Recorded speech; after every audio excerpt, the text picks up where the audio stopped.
I am tired. The energies are a lot these days in this scorpionic realm that we're in. I can feel the death. I can feel the death. So I'm aware that the rebirth is coming. It's right behind it. However, I am in the depths of death. And it's making me think about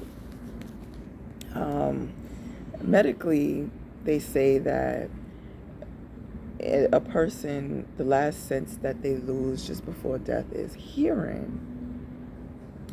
So they can still hear you just before they pass over.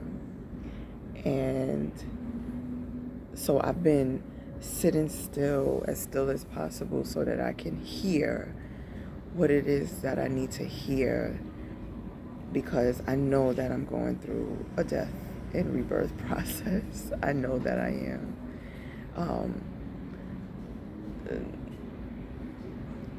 Things have resurfaced for me in which of whom I used to be, and it has been expressed that an individual, a loved one of mine, actually was holding on to resentment towards me because of a decision that I made that ultimately affected him. And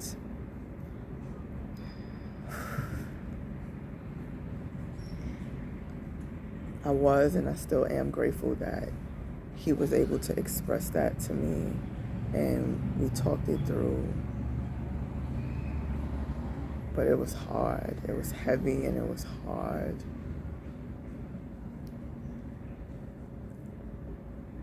I was viewed as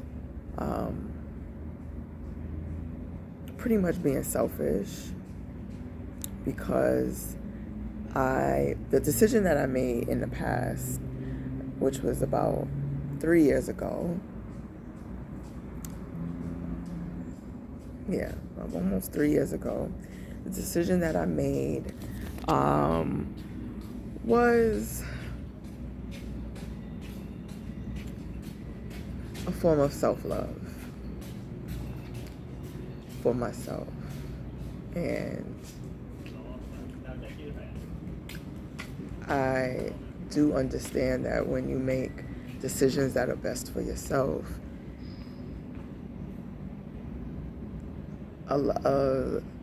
there's going to be some people that are unhappy about that because they're not going to get the same version of you. Life changes, energy changes, and I enter over and understand that. However, I knew that if I didn't make that decision and go for it, my life would never change. That's how serious it was. My life would have never changed. And that decision was as where I am now, to migrate, uproot, move myself and my children to this country.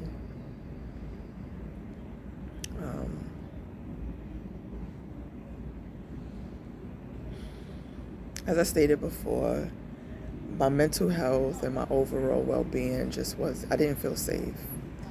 And I have a very high awareness of feeling safe goes beyond just physical. I didn't feel safe in my environment. I didn't feel safe within myself for many reasons. And I needed a peace of mind. I really did. But I also made that decision with knowing that I needed a peace of mind and that I wouldn't be able to heal properly in the same environment that actually contributed to my overall dis-ease. that I wasn't just running away from what made me sick, that I was going to follow up making this decision and being here and doing the work.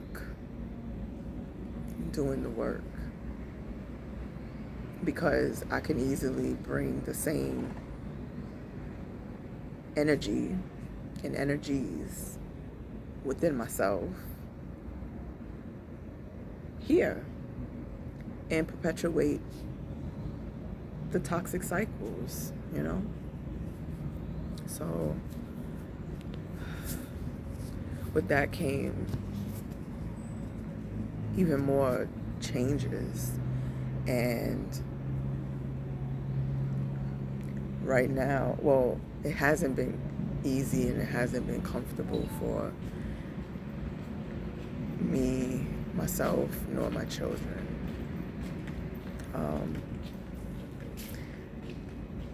I could wish all day long that I had it all together, that I didn't have to make that decision. However, I'm very proud of myself. I feel very courageous for doing so, even though I knew that it would ultimately affect how they feel, how they view me. But I do have foresight, and I know that we all had to experience, I don't even know what to call it, just like death. We all had to experience death within ourselves, within our circumstances, within our lives, in order to actually grow outside of the bubble that we consciously and subconsciously created for ourselves. And as a parent, it's my duty to do something about the things that I am aware of, that I have control over, which is myself. And I was hyper aware that I had a lot of healing to do. And I wasn't able to do that in the same environment, nor in the country. Like,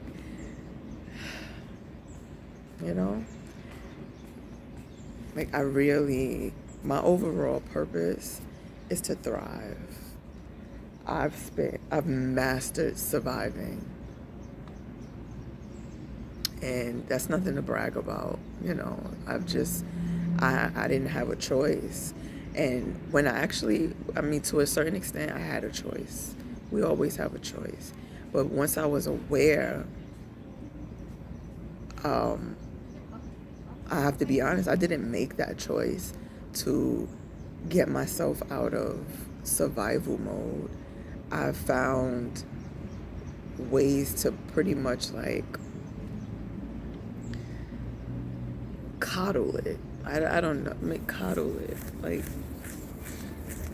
I was perpetuating it, just lying to myself because of the comfort zone that I created. And that comfort zone was beautiful. It was actually beautiful. It was blissful to an extent. It's a knack of mine. I know how to. I'm home within myself, so I know how to make anything outside of myself feel like home. And I thought at the time, as long as I stay in my apartment, even that sounds crazy, but to an extent, it just sounds a little crazy. But as long as I stayed in my apartment, and my apartment was so homey and comfortable, for not only myself but my children, everything would be okay. But everything wasn't okay. It's like, why is the only place that I feel comfortable, safe, without dealing with anxiety and just bullshit and low vibrational things and people, the only place is in my home? That's a problem. And I was being in America, I was able to, even though I was living in New York City, I was able to not only see the bigger picture within my own life, but I could see the bigger picture within life itself, being in that country. I feel a lot of citizens, or not just citizens, just people that reside in America, share a lot of concerns and worries that probably we also do share, the anger, resentment, frustrations along with those awarenesses, concerns, and worries. And I feel like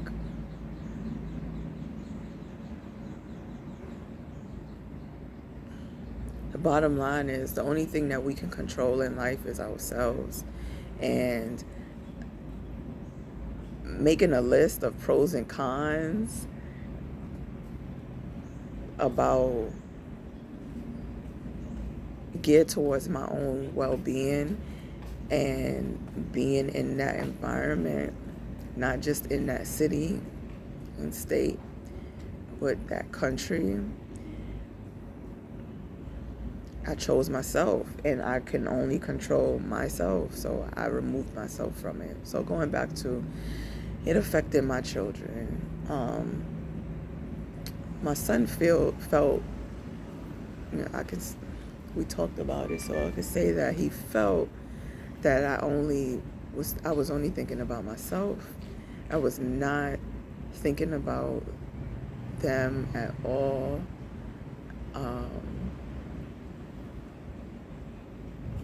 And overall, I was just being selfish, and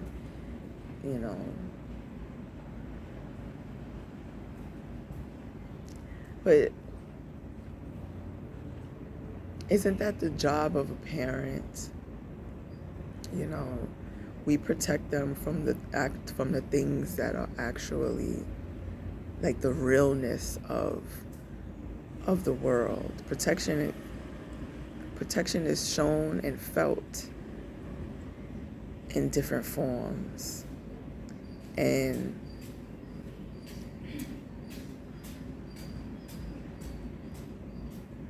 I've been a mother of my own children for 20 years, almost 21. I've been a mother. I experienced mothering at the tender age of 13 to my little sister. And one understanding, which I feel is the wisdom that some wisdom that I have about being a parent, a mother, is the overall happiness of a mother will reflect through their children. It will reflect through their children. I saw it in real time. I was the child of an unhappy parent, mother specifically. And children feel that. They may not know where it's coming from, but they feel it. And it affects them. And I'd rather the decision that I made to uproot us and replant us in fertile ground with new seeds is the best decision, because I can foresee my happiness and us thriving together. And although there's upheaval right now, like tower moments happening and the death process, we're still thriving. We're not surviving. There's no way we would be able to have this conversation with who I was at that time about these things. We're thriving. I've reached my goal when it comes to the type of relationship that I want with my children. I'm not controlling it. All I'm doing is controlling myself, my mind. And I'm flowing with things. That's why I've been blessed to actually reap the benefits of the scorpionic energy now in its time. So it's not that bad. It's not that bad, because even within the death, like the rebirth sometimes is coming right afterwards. And I'm so grateful for that. I'm so grateful for it.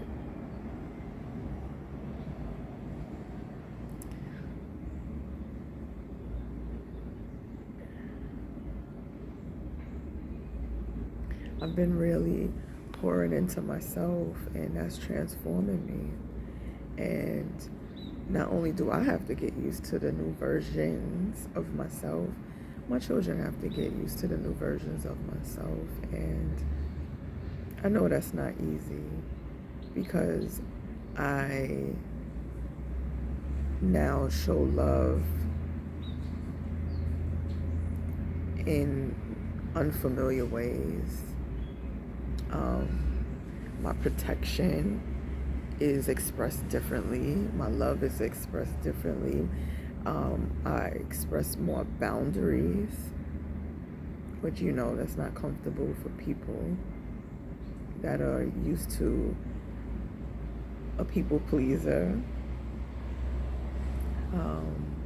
Even this moment right here, like I'm choosing to share this moment with you guys, but this moment right here is me pouring into myself, being able to freely express myself, being transparent and vulnerable to myself, sharing it.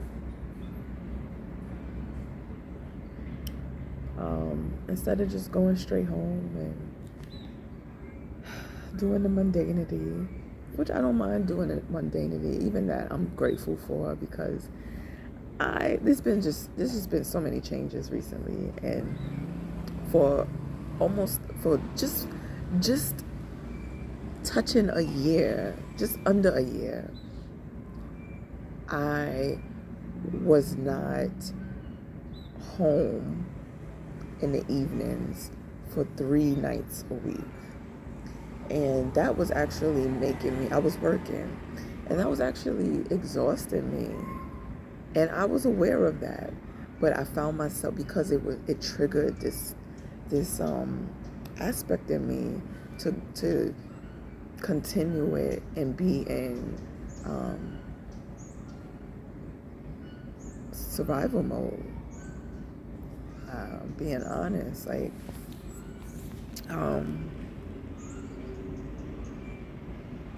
and I noticed that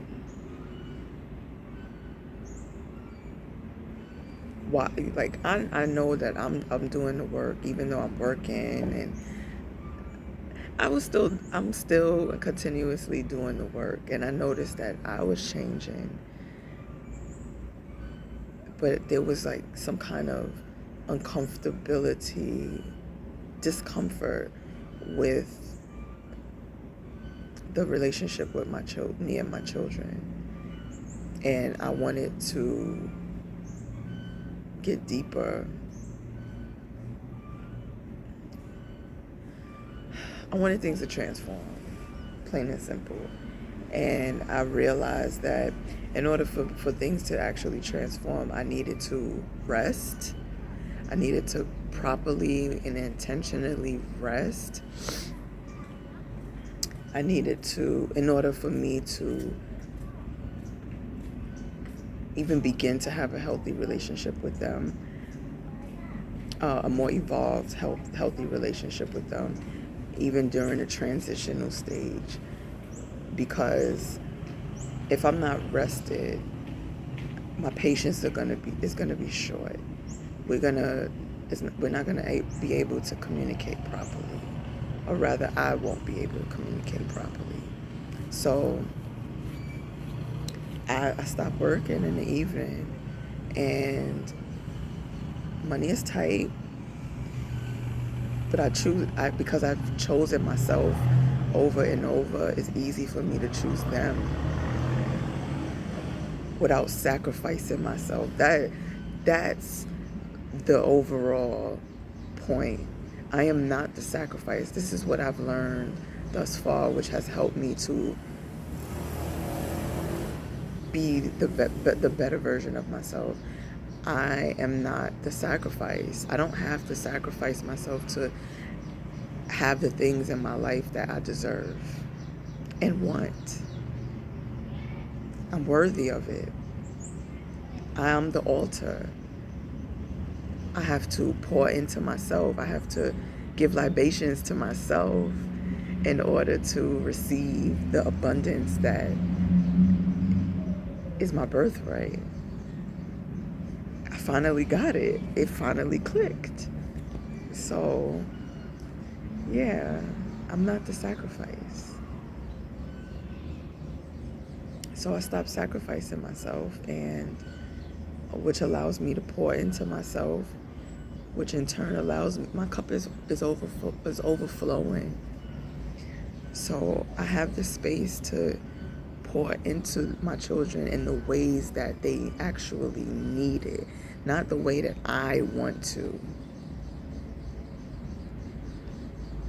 I communicate with them to see what is it that they actually need so that I can pour into them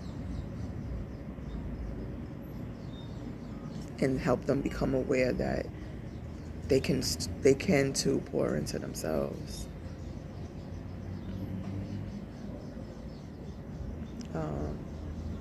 Yeah.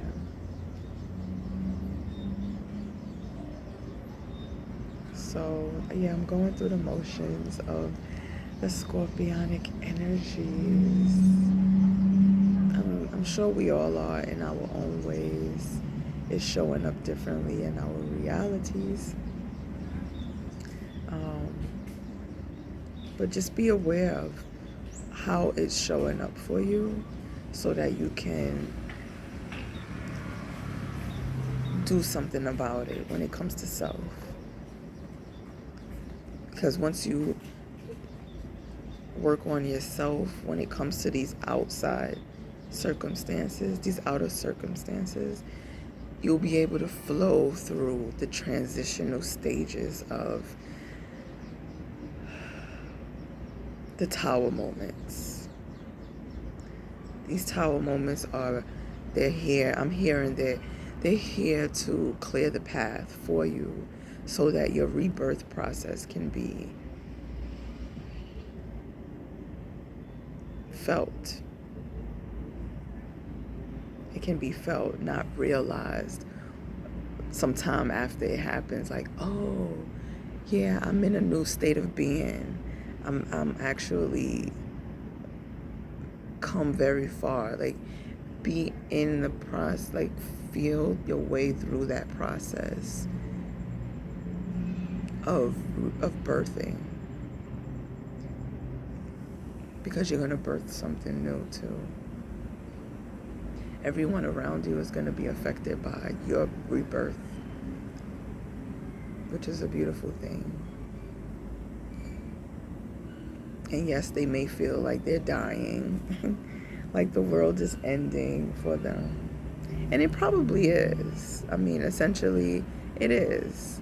The old is dying off so the new can be in existence.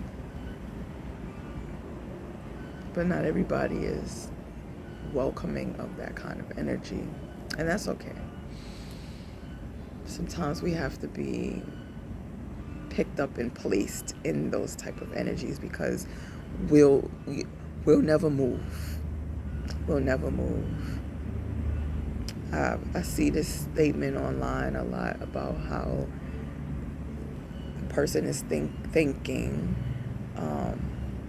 God, the universe, for ending things that they thought that they wanted, because they would have never left it, they would have never let it go, and they wouldn't be the versions of themselves that they are embodying at this present time. And sometimes we need that, and that's okay. It's actually a blessing to feel pain. Some people don't understand that, nor do they see it, and want to understand and see that. But pain is a blessing, because if you can feel pain and then you get to a point where you don't feel pain and you still have a pure heart, you didn't allow that pain to harden your heart. I told my daughter this yesterday, actually. The joy you're going to feel on the other side of that pain is going to be just as powerful, just as deep, just as intense and immense as you felt that pain. It's a spectrum. It's a spectrum. Which is why it's how you turn pain into power. Turn your pain into power. When you pop out and it's like, yeah, nah, I'm not sad anymore. I'm not depressed anymore. I'm better. And maybe you are still sad. Maybe you are still angry about something, whatever it is. But you're better than you were. You're not where you started. That's a blessing. That is a blessing.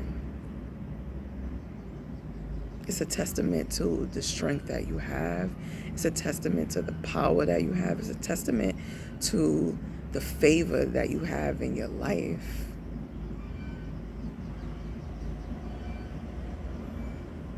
I'm grateful for it. I'm grateful for all of it. All of it. All of it. So remember, you are not the sacrifice. You are the altar. Pour into yourself so that your cup overflows and you'll be able to pour into others and your cup will still be full. And receive the joy that you're gifted, and gift others joy. Chucking up the deuces. I love you. Be blessed. Stay blessed. Have a great day.